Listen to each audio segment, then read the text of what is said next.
Buenos días. Mi equipo está conformado por Segundo Martínez Estefanía, Olivos Nava Marisol, Espinosa Pacheco, Elliot Alejandro, Vega Villafañe Joana Jocelyn, Florina Hernández Eric Aldair.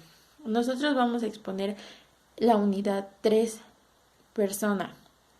Yo comenzaré con el tema 3.1, el cual es concepto jurídico, y de este se derivan dos subtemas, el de persona física y persona moral.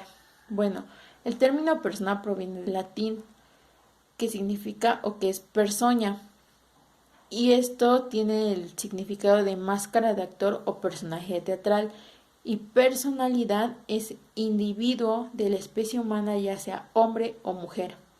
Bueno, una persona física es aquella que tiene la capacidad de obtener derechos y obligaciones, y una persona moral es el conjunto de personas físicas que se unen para lograr un fin y forman una asociación o una sociedad, ya sea con fines o sin fines de lucro. Bueno, los atributos de la persona física vienen siendo el nombre, el domicilio, el estado civil, el patrimonio. Y los atributos de una persona moral es el nombre o razón social, el domicilio fiscal y el patrimonio de la empresa, o sea, sus bienes. Eh, Dentro de estos vamos a dar un ejemplo para que puedan entender mejor el concepto de cada persona.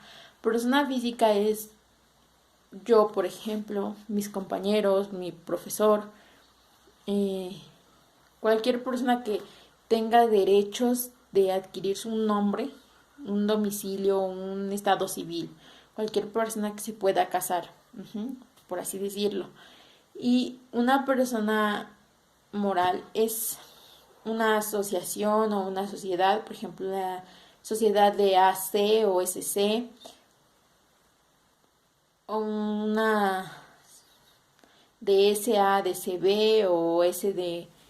Buenos días, mi nombre es Joana Jocelyn Vega Villafañe. A mí me tocó el 3.2, que es la personalidad, del tema personas. La personalidad son los derechos subjetivos que se dirigen a proteger la integridad personal de un ser humano, tanto física como espiritual.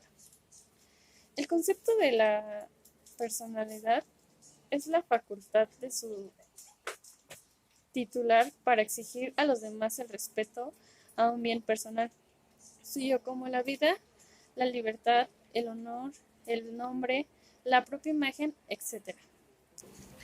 Nacen con la persona, el cuyo sentido se les puede llamar innatos y la acompañan necesariamente durante toda su vida, siendo por consiguiente intransmisible y irrenunciables e indescriptibles. Otro concepto de la personalidad es el nombre. El nombre se deriva de un derecho, que es la persona que tiene derecho a llevar un nombre para ser identificada por la sociedad. También deriva a otro, que es el deber que los progenitores le asignan un nombre. Debe de tener toda persona llamada a otra persona por su nombre. Eh, Esto se lleva para que tenga la persona un nombre y tenga una personalidad. Otro concepto de la personalidad es el domicilio. El domicilio es el sentido jurídico o atributo de la personalidad, que consiste en el lugar donde la persona física o jurídica tiene su residencia, con el ánimo real o presunto de permanecer en ella. Es el lugar físico donde una persona reside o ejerce el comercio. Eh, Se lleva a tres tipos de domicilio, que el domicilio real es el lugar físico donde residen las personas. Se identifica con la dirección, con la calle, número, ciudad, provincia y nación. Otro tipo de domicilio es legal. Es el lugar donde la ley entiende que una persona vive de forma permanentemente para que ejerza los derechos y obligaciones. Otro tipo de domicilio es el especial, que se utiliza solo para actos relacionados por un contrato. Un ejemplo es la locación para ejercer un negocio. Otro tema es la ausencia de la personalidad. Es la situación de una persona que se encuentra en paradero desconocido, de la que no se ha tenido noticias durante un tiempo prolongado, que obliga a adoptar medidas de administración y conservación de su patrimonio. En el artículo 67 del Código Civil, cuando una persona desaparece del lugar de su domicilio sin dejar apoderado y se ignora su paradero, o consta de que se halla fuera de la República, en caso de urgencia o a solicitud de parte interesada, se le nombra un curador para determinado negocio o la administración de todos si fuera necesario. Lo mismo se observa cuando en iguales circunstancias caduque el poder conferido por el ausente o sea insuficiente para el caso. Efecto de la declaratoria de ausencia. En el artículo 72 del Código Civil declara que la ausencia será puestos en posesión provisional de los bienes del ausente. Los herederos, los legatarios, los dominatarios y todos los que tengan sobre los bienes del derecho subordinados a su muerte. También produce el efecto de disolver las sociedades que se determinan con la muerte del ausente en el artículo 73. ¿Qué sucede si reaparece el desaparecido? En el artículo 77, si el ausente reaparece o se prueba su existencia durante la posesión provisional, serán los efectos de la declaración de ausencia, sin prejuicio si hay lugar de dictarse las medidas prescritas en el capítulo primero de este título. Si el ausente permanece o se prueba, si el ausente reaparece o se prueba su existencia después de la posesión definitiva, recobrará los bienes en el estado que se hallen y el precio de los que hubieran sido. Buenos días, mi nombre es Eric Aldair y el día de hoy les hablaré del patrimonio. Este tema abarca bastantes conceptos, los cuales les iré explicando más adelante. Para empezar, ¿qué es el patrimonio? En el ámbito económico, el patrimonio es el conjunto de bienes, derechos y obligaciones con los que una persona, grupo de personas o empresa cuenta y los cuales emplea para lograr su objetivo. En ese sentido, se puede entender como sus recursos y el uso que se le da a estos. ¿Cuál es la importancia del patrimonio? La presentación de un patrimonio es frecuente en sectores como el financiero o el empresarial. En ese sentido, se podría decir que el cálculo del valor de un patrimonio ayuda a dar una imagen fiel de una organización o sociedad y la capacitación de sus recursos ante nuevas metas u objetivos. El siguiente tema son los bienes y los derechos. Para empezar, ¿qué es un bien? Un bien puede ser valorado económicamente y que casi siempre tiene un dueño, o al menos un poseedor. Así un bien puede ser toda existencia que puede ser perceptible o no por los sentidos. El siguiente es la cosa. La cosa son los objetos materiales sobre los que pueden recaer derechos y que por naturaleza se pueden integrar en el tráfico jurídico.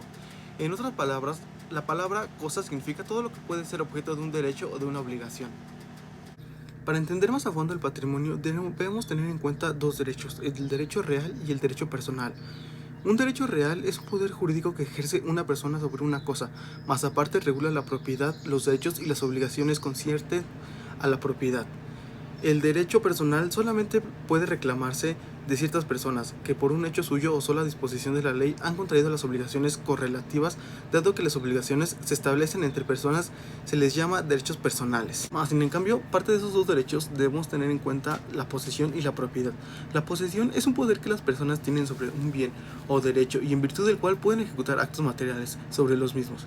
La posesión puede adquirirse en virtud de un acto o hecho lícito, como por ejemplo un contrato de comodato o ilícito, como en el caso del delito de despojo. La propiedad o dominio es un poder directo e inmediatamente sobre. La propiedad o dominio es un poder directo e inmediato sobre una cosa que atribuye a su titular la capacidad de gozar y disponer de la cosa sin más limitaciones que las que establezcan las leyes. Un claro ejemplo de la posesión podría ser cuando alguien se encuentra un objeto tirado en la calle, ve alrededor, no encuentra a su dueño, él directamente toma posesión de ese objeto. En cambio, en la propiedad, esta es cuando una persona directamente compra con alguna empresa algún producto que da su nombre, es propiedad de él. El usufructo es un derecho real de goce o disfrute de una cosa ajena. Es decir, la persona que tiene este derecho puede usar y disfrutar de una determinada cosa, obtener sus frutos o rendimientos, sean en especie o dinero, pero no puede disponer en forma libre de la cosa, ya que no es dueño de esta. No detenta el derecho de propiedad sobre esta. El derecho de uso y el derecho de habitación son derechos reales de características comunes. Si bien suelen regularse conjuntamente, constituyen derechos diferentes. Ambos son derechos personales, intransferibles y que se otorgan por razón de la persona, normalmente por vínculos familiares o emocionales. El derecho de uso se basa más en objetos, ya sea un lápiz, una goma, objetos que normalmente se usan. Y el derecho de habitación se basa más en el préstamo de un cuarto, un inmueble, lo que se necesita para satisfacer nuestras necesidades. El siguiente es la servidumbre. La servidumbre es un derecho real impuesto sobre un predio en beneficio de otro perteneciente a distinto dueño, para usar parcialmente de aquel, en términos de que la ley disponga para cada caso, o estipule en el acto jurídico que le haya dado el origen. Un ejemplo de esto puede ser cuando una persona quiere pasar al otro lado, pero entre medio de ello hay una finca de un dueño. El que quiere pasar le puede pedir permiso al dueño de la finca para que le dé el derecho de paso. Eso podría ser un ejemplo de servidumbre. El siguiente subtema son propiedades especiales. Estas son un cierto tipo de propiedades con características singulares, por lo que en ordenamiento jurídico tienen una tutela especial. Esto se debe a que son bienes con importancia para la sociedad y se regulan por normas extracodicionales. Las propiedades especiales a las que nuestro Código Civil hace referencia son la propiedad de las aguas, la propiedad de los minerales y la propiedad intelectual. El siguiente tema es copropiedad. Acorde al derecho civil mexicano, la copropiedad es una propiedad que corresponde a varias personas sobre una misma cosa. Tanto los derechos y obligaciones de cada copropietario son proporcionales acorde a sus respectivas porciones. En otras palabras, se podría decir que 5 personas viven en una casa. Esas 5 personas tienen que poner de su parte para mantenerla limpia, ordenada, para pagar el agua, para pagar la luz. Esto se ve más en las empresas, ya que puede haber más de un dueño como tal. Bueno, yo les vengo a presentar lo que son personas, lo que viene son patria potestad, tutela y estado civil. El concepto de patria potestad, la patria potestad consiste en una regulación jurídica, lo que se hace con los deberes y derechos que se reconocen a los padres.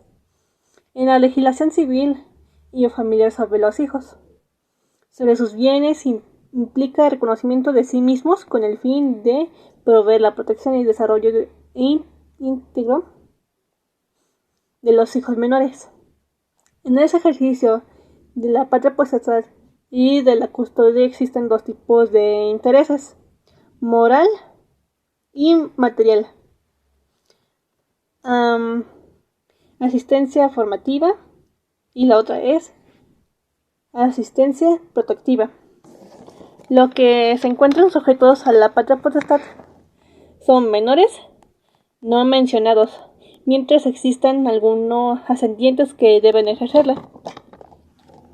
Lo que viene siguiendo es tutela y curatela. Tutelar es cuidar y proteger al tutor que corresponde a proteger los intereses del pupilo,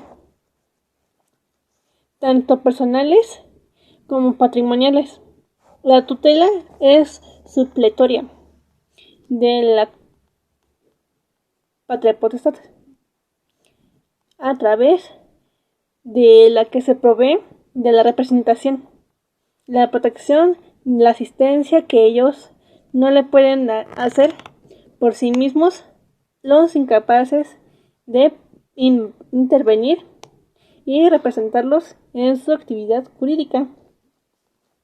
En caso de los menores de edad, la institución de la tutela es una figura subsidiaria de la patria potestad, ya que con solo se nombra el tutor para un menor por un juez civil o del familiar, cuando aquel no tiene un ascendiente o que teniéndolos estos no pueden cumplir con el ejercicio de la patria potestad. Lo que viene es lo que sigue curatela. Curatela. Su palabra proviene del latino curatoria, que se utiliza como sinónimo de curar. El cargo que tiene un curador cura o cuida de algo. El curador se le llama a aquel quien es designado a través de resolución judicial para complementar la capacidad de aquel que por algún motivo tiene una limitación en ella. Funciona como un mecanismo de protección de un individuo y sus bienes. Se aplica a los adultos mayores de edad, considerados incapacitados, y en circunstancias excepcionales también a menores. ¿Qué personas no pueden desempeñarse en el papel? Los menores de edad, los mayores de edad que se encuentran bajo tutela, los que hayan sido removidos de otra tutela por haberse conducido mal, el que haya sido condenado por delito doloso, los que no tengan un modo honesto de vivir y además que señale la ley. El registro civil tiene como por objeto hacer constar los hechos y actos del estado civil de las personas. Los titulares de representaciones de México en el exterior, quienes actúan de calidad de oficial de registro civil, tienen la facultad de levantar actas de nacimiento, matrimonio y defunción, así como expedir sus copias certificadas. Los actos del registro civil efectuados en las oficinas consulares, tales como actas de nacimiento, matrimonio y defunción, y sus copias certificadas, surten el efecto jurídico pleno en territorio nacional, sin necesidad de legalización o apostilla, ni inscripción alguna ante autoridad en México, por tratarse de documentos expedidos por una autoridad federal mexicana. Para el registro de nacimiento, por ejemplo, de acuerdo con la Constitución Política de los Estados Unidos Mexicanos, en su artículo 30, las representaciones en México y en el extranjero podrán registrarse como mexicanos por nacimiento, quienes hayan nacido en el territorio de la República Mexicana, nacido en el extranjero por ambos padres mexicanos, o nacido también en el extranjero por un padre o madre mexicano, los menores que nazcan a bordo de embarcaciones o aeronaves mexicanas, sean guerras o mercantes, independientemente de la nacionalidad de sus padres, previa entrega el documento expedido por el capitán de la embarcación y aeronave en el que haga constar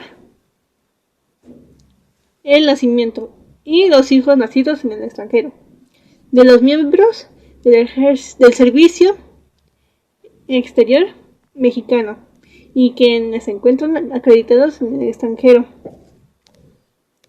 También hay unas excepciones para cambiarse el nombre. Se dice que por legitimización de un hijo, reconocimiento de un hijo, adopción y acreditación de un acta.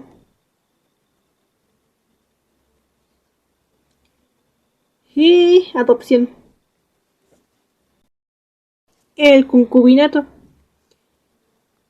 El concubinato, una pareja en concubinato, algunos de los concubinos o el concubino que sobrevive a otro podrán tener la necesidad de dar formalidad o acreditar el concubinato para ejercer alguno de los derechos derivados del concubinato.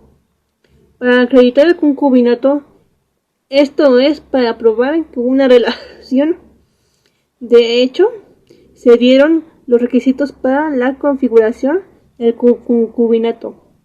Se podrá optar por procedimiento de jurisdicción voluntaria para acreditación del concubinato.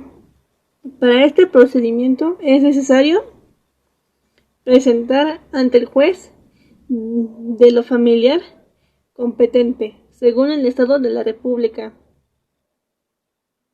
de que trae lo siguiente: testigos, a quienes les conste que la pareja hizo vida en común por determinado tiempo, si están libres de matrimonio y o si la pareja tiene hijos. Interrogatorio de testigos. Consideraciones previas. Cada estado de la República Mexicana tiene su propia legislación de materia en derecho familiar, y si bien las legislaciones ofrecen elementos comunes, se recomienda consultar la legislación del estado que se trate para determinar las normas que apliquen al caso concreto. Hola, ¿qué tal, compañeros y maestros? Yo les vengo a hablar qué es la capacidad e incapacidad jurídica. La capacidad es la medida o porción de la persona traducida en la idoneidad para establecer relaciones jurídicas determinadas. La capacidad es el defecto o falta total de idoneidad para ser titular de derechos y contraer obligaciones y adquirir deberes. El concepto de capacidad en el lenguaje común, capacidad significa suficiencia, aptitud, aquel que puede llevar a cabo algo. En derecho, la capacidad es la medida o porción de la personalidad traducirla en la idoneidad para establecer relaciones jurídicas determinadas. La capacidad jurídica se clasifica en dos partes. Capacidad de goce es la idoneidad que tiene una persona para adquirir derechos y contraer obligaciones, y capacidad de obrar o de ejercicio es la idoneidad de una persona para ejercer personalmente tales derechos y cumplir obligaciones. La incapacidad es el defecto o falta total de la idoneidad para ser titular de derechos, contraer obligaciones y adquirir deberes o para ejercerlos. La incapacidad es la inexistencia de la idoneidad de las personas para tener derechos, deberes y voluntad, para relacionarlos con terceros y quedar obligado con terceros, haciendo dos formas de esta, la legal y la natural. Entre las actividades que abarca la capacidad de obrar se encuentra la realización de negocios de actos jurídicos, la intervención en juicios y el hecho de poder ser responsable de una comisión de un delito. Principios que rigen la capacidad. Es imposible que una persona carezca absolutamente de capacidad de goce o jurídica. La capacidad de obrar presupone la capacidad de goce o jurídica. La capacitación jurídica no presupone la capacidad de obrar. Las normas que rigen la capacidad de obrar y de goce son distintas. Las normas que rigen la capacidad de negociar son profundamente distintas de las que rigen la capacidad. La capacidad es la regla, la incapacidad es la excepción. Hay tres tipos de incapacidad. La incapacidad de goce es aquella que impide ser titular de uno o más derechos determinados. Está la absoluta. En el Código Civil y Comercial no se contempla la incapacidad de derecho absoluta, ya que la misma implicaría la muerte jurídica relativa. De hecho, la incapacidad de hecho relativa implica que aquellos quienes alcanzan pueden realizar por sí mismos algunos actos jurídicos menores a adultos. Por ejemplo, uno de los ejemplos que puede ser de incapacidad son que los padres no pueden firmar con un contrato con sus hijos mientras sigan bajo su dominio. Bueno, ya para finalizar les dejaré un cuadro que resume ahora sí que lo que les estoy platicando de la capacidad e incapacidad, sobre la clasificación y sobre los ejemplos que les acabo de dar.